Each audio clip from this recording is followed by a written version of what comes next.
Guys, papakita ko sa inyo yan, yung pagproseso ng kung paano, hindi pala basta-basta yung yung paggaano ng buhangin. Yan. Yan si Sir, isang loader. Ang gagawin naman niya,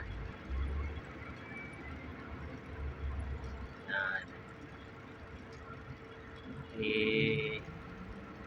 i-pick upin niya yung buhangin dyan. So, i-pick upin yung buhangin dyan. Tapos, yan naman nakasayin dyan para nadali niya doon sa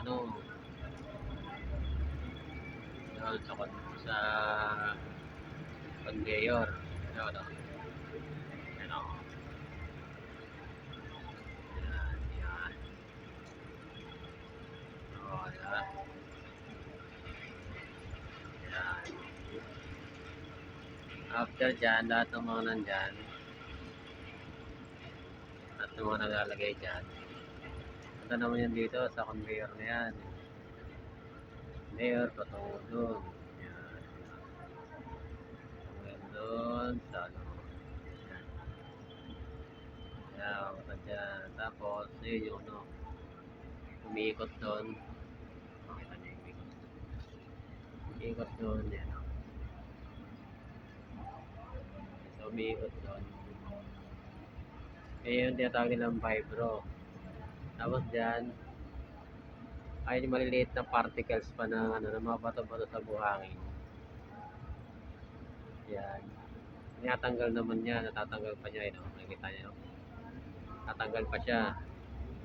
Tapos, meron yung tubig doon. Yes, tubig yan doon. Tapos,